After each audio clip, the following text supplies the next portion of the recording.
Hey everybody, you've got Marcel back again. For today I'm going to share some of my experiences in the past regarding some of the more toxic relationships I've been in, a little bit of the things that I went through and how it affected me. Hence the title, A Living Nightmare. This may come across as one of my darker videos, and I realize that everyone's individual experience, the way they relate to stress and turmoil in their lives, is going to be different. It's all relative to the person. In some ways, it's like in combat.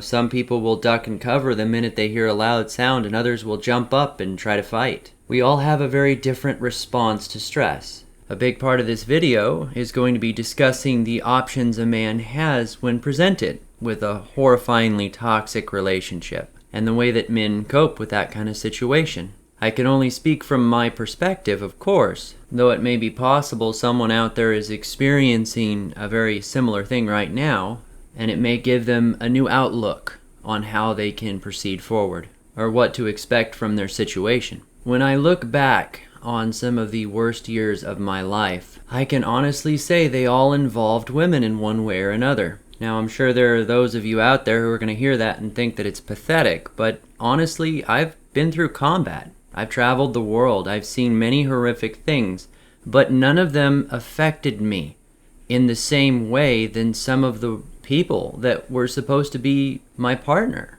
Girls that were supposed to be there for me in my time of need, or at the very least might have been expected to offer some kind of emotional support. So firstly, for the sake of context, when it comes to me and my dealing with stress, my ability to cope with abnormal situations is to dissociate.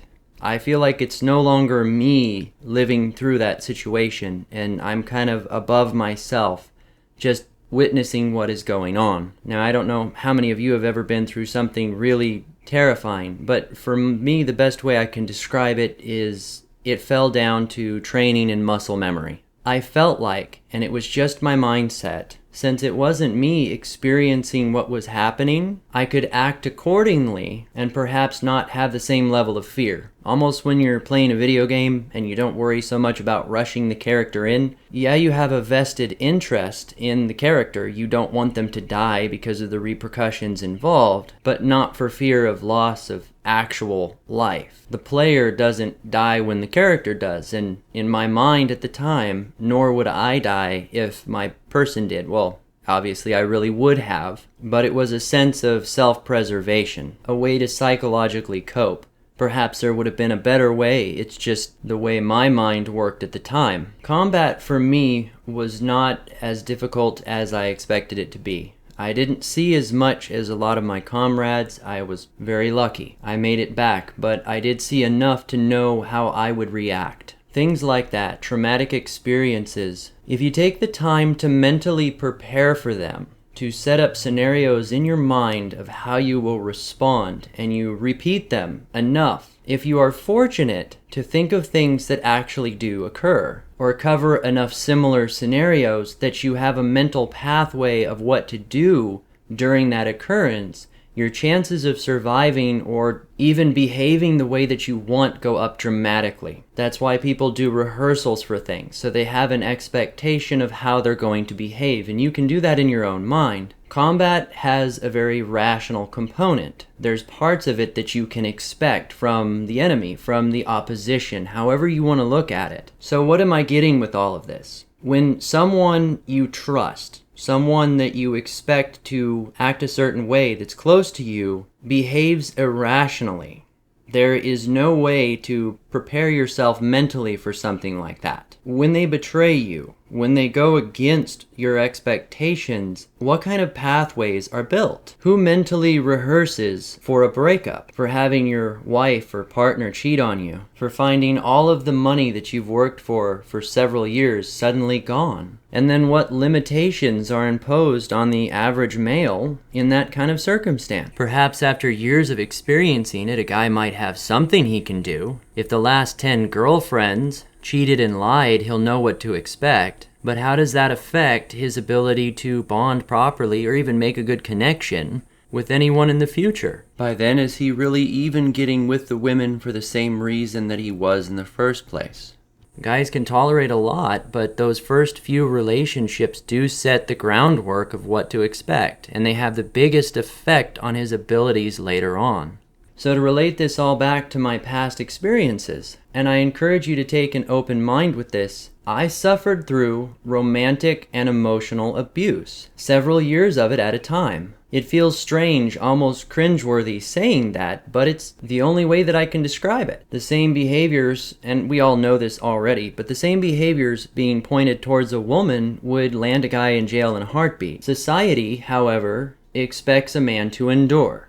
Expects a man to stand his ground and support his family, perhaps kids that aren't even his, despite however he's being treated. Though my point behind it is how I reacted to a situation that was not rational to me, didn't make sense in my mind, where I was being attacked, but then at the same time, not even minutes later, being pulled back in and shown kind of a twisted version of compassion. Days where everything I did was considered wrong for no reason. Even getting the right answer on some kind of emotional game would land me in more trouble. And as the months and years rode by and every day became more drained, more emotionally vacant, I started to find the only way to cope with what I was experiencing was also to dissociate. Day after day would wind by with me finding little ways to escape the reality that was my life. Whether it was burying myself into a video game for short amounts of time before having to go and deal with some other guy's kids, or even going to work became something of a break. I used to joke with my comrades that going to war was a break from my ex-wife. Behind all the laughter, they never knew I wasn't kidding. Though what could I really do?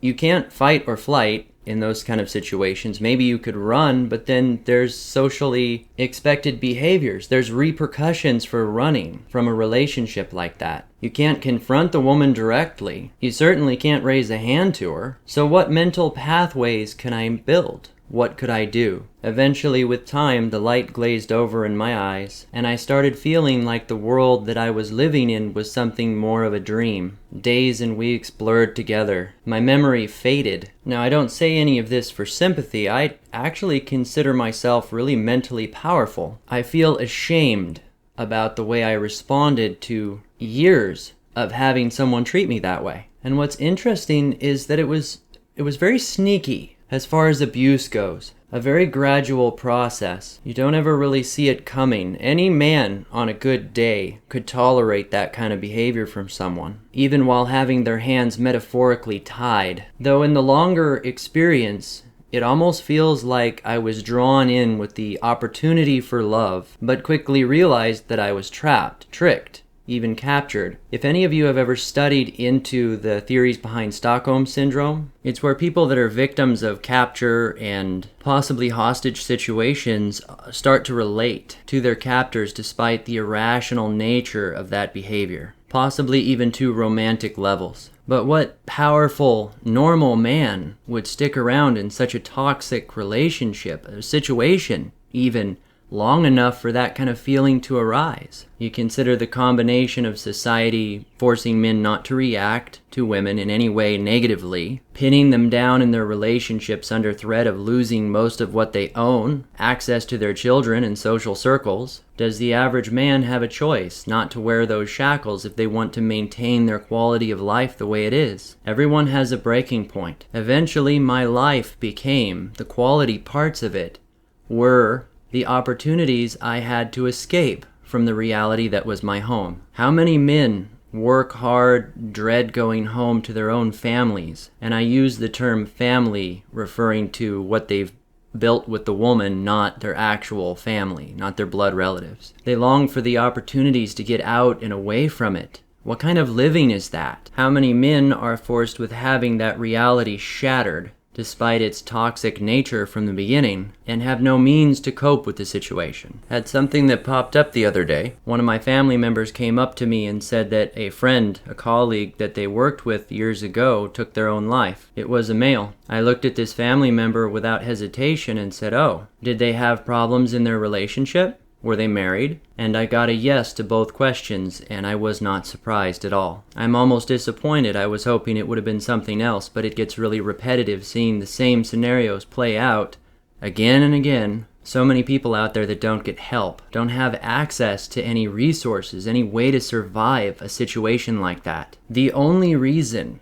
I pulled out of that situation because I had no access to videos like this. I had no means to seek answers. The very little therapy that I got was given to me by the military and was very pro-family, pro-take care of your wife or woman kind of attitude. None of it addressed the actual problem. The only reason that I broke out of that has to do with the way that I was raised and the way that I interpret the world. By breaking me down emotionally, I lost my ability to bond on a romantic level. Sure, it broke me down in ways that would have allowed her to manipulate me better, but by losing my emotional connection to the situation and given my very rational thought process in everything else in my life, I was able to force myself to justify walking away from the situation, but I had to be almost completely cold and heartless to do it, despite it being an act for my own survival. If I had stayed in that relationship, I don't believe that I would be alive today, let alone not accomplished any of the great things that I've done by now. I know, looking back at my past and the way that I reacted to other things, I wouldn't have made it. And it wasn't a matter of strength or toughness. There's 1,001 ways I could have coped with a situation had it been anyone else. But only under those circumstances was I expected to sit there and take it for years. In the end, the direction I was going was that I lost grip with reality. And without any kind of programming, without any muscle memory to fall back on, the possibilities if someone less rational would have gone through the same experience are terrifying. I know that I can't convince anyone not to jump blindly into a relationship, but at the very least, if I can give an expectation of the worst case scenarios, they might be able to build mental pathways. By that I mean things that they could do if something were to go wrong. Tools that I never had, maybe that will lead them to better decisions. That is, better decisions for everyone, even the woman, who is obviously a poor match for someone who's in that much pain. Anyway, I'm about to work on a video here shortly. It's going to be a reply to Sandman's video, in fact, the one that I requested he make for me. By the way, he did an awesome job on it. His is called Monkey Branching Min. I'll put a link to it right there. The one that I'm gonna make will be a reply to my personal experience regarding nurturing, social programming, and how it all ties into monkey branching. Some of my life experiences when I was developing, and how having kind of a difficulty with the way I interact with people, almost a social disorder, and learn said behaviors wound up saving me, but in something of a bizarre way. Though that's a story for another day. I made a previous video, the blue pill addiction, I'll put a link to it here, that was more of a biological breakdown of why guys get stuck in these situations and linger on. It has more to do with the pleasure-pain response of the mind. I appreciate you hearing me through on all this. It's amazing what looking back on some of the same experiences 8, 10, 12 years later can do when you have the knowledge that MGTOW has brought me. It put my own past in a very different perspective. If you have any thoughts, please share them down below. In the meantime, like, share, and subscribe to hear more. This has been Marcel.